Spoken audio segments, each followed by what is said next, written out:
আপোনালোকে জানে যে আমি 9,55,000 যি আধাৰ বন্ধ হৈ আছিল সেই আধাৰখিনি আমি মুকলি কৰি দিয়াৰ বাবে কেন্দ্ৰীয় চৰকাৰে নিৰ্দেশ দিছে আৰু অহা 2 দিনৰ ভিতৰত ইউডিআইও ইয়াৰ যেটো প্ৰটোকল কেনেকে পাব কি পাব তাক দিব আৰু এই বন্ধ হৈ থকা আমাৰ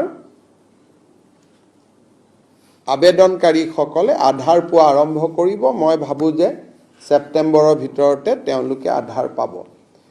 কিন্তু আধাৰক লৈ নতুন এটা সমস্যা হৈছে যে অসমৰ বহু কেইখন জিলাত ধুবুৰী গোৱালপাৰা আদিত জনসংখ্যাতকৈ বেছি আধাৰ কাৰ্ড ইস্যু হৈছে।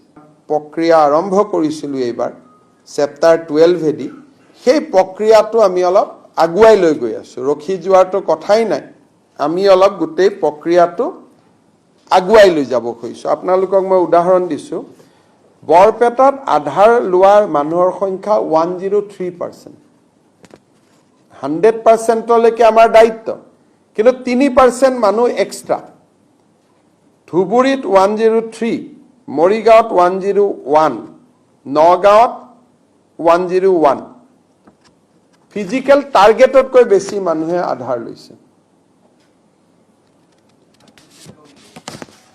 বৰপেটাত 103.74, পাব লাগে 100%, পাইছে 103.74। ধুবুৰীত 103.48,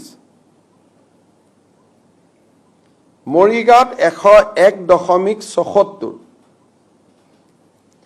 নগাঁৱত 100.68। টাৰ্গেট হল 100%, তাতে কম 90%, 80%, কাৰণ বাগানৰ মানুহখিনিয়ে লোৱা নাই, গতিকে 90-80 হৈ আছে।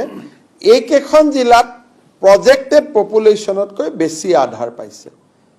এতিয়া আমি কৰিব খুজিছো কি যে আধাৰ লাগিলে লব লাগিলে এনআৰসিত আবেদন কৰা নম্বৰটো লগত দিব লাগিব।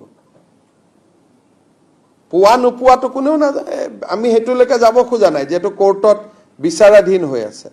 কিন্তু এটলিষ্ট মই যে আবেদন কৰিছিলো সেই প্ৰমাণটো দিব লাগিব। আৰু সৰু লৰা হলে যদি তেওঁলোকৰ লৰা ছোৱালী হয় সেইটো আৰু আমি ইনসিষ্ট নকৰো। ই অন্তত নতুনকৈ কোনো লোক অসমত আহি স্বদেশী হোৱাৰ ৰাস্তাটো বন্ধ কৰি দিব।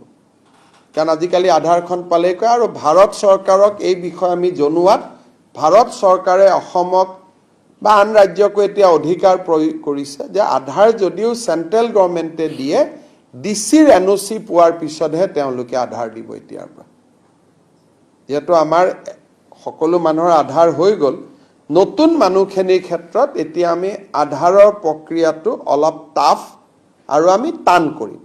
কিন্তু কনফিউজ হ'ব নালাগে, যি 9 লাখ বন্ধ হৈ আছে তেওঁলোকে পাই যাব। এইখিনি আমি নতুনৰ ক্ষেত্ৰত কৈছো।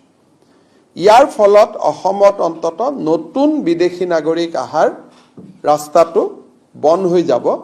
যোৱা এমাহত বৰ্ডাৰত কেইবাজনো বিদেশী নাগৰিক আমি ধৰাৰ কাৰণে আমি অলপ সাৱধান আৰু সচেতন হ'ব বিচাৰিছো।